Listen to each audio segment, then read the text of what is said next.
Hey guys, are you wondering how to go viral using AI tools? Here's a hot trend that's blowing up on TikTok. It's called Forever Young. You've seen it. A photo of a celebrity slowly turns, their younger face turns old, and boom, pure nostalgia. Here's how it looks.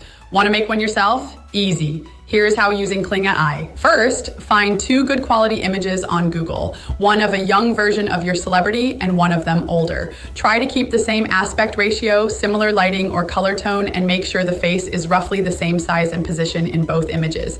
That helps the AI blend them smoothly. Now, head over to Kling AI.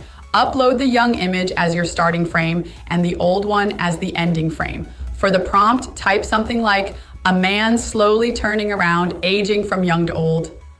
Run few generations. Some might look weird, but that's normal. Just try a few until you get the perfect one. Want more control or different styles?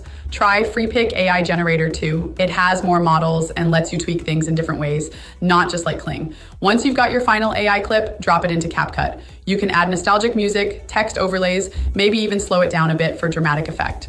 Export and boom. Your Forever Young TikTok is ready to go viral.